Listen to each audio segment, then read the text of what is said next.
இங்கே பாருங்க, நான் ஸ்டே பண்ணியிருக்கேன் வந்து பார்த்தோன்னா, அந்த ஹோட்டலுக்கு ஆப்போசிட்டில் திரும்ப திரும்ப முருகப்பெருமான் வந்துட்டே இருக்கார் பாருங்க, தெரியுதா?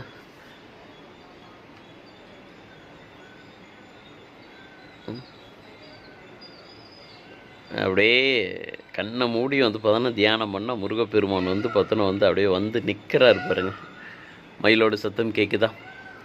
அன்பிற்குரிய மருதமலை முருகமச்சான ஃபஸ்ட் டைமாக வந்து பார்த்தோன்னா ஃபேமிலியோடு பார்க்குறதுக்காக வந்து பார்த்தோன்னா கிளம்பிட்டு இருக்கேன். இந்த அற்புதமான நேரத்தில் முருகப்பெருமானே நேரடியாக வந்து பார்த்தோன்னா வந்து காட்சி கொடுத்துட்ருக்கார் பாருங்க, மயிலுடைய ரூபத்தில். வணக்கம், நான் உங்கள் அன்பிற்குரிய மருதமலை ஏகே சித்தார்த்த பின்மணி. எனக்கு மே 23, 2025 அதிகாலை ஒரு 6:30 மணிக்கே வந்து பார்த்தோன்னா முருகப்பெருமானுடைய ஆசீர்வாதம் பரிபூர்ணமாக கிடைச்சிட்ருக்கு. இதுதான் என்னுடைய பாதுகாப்பு கவசமே. நான் எங்கே செல்கினும் எப்போதும் என் கூடவே பாதுகாப்பாக வந்து பார்த்தோன்னா வந்துட்டு இருக்கக்கூடிய என்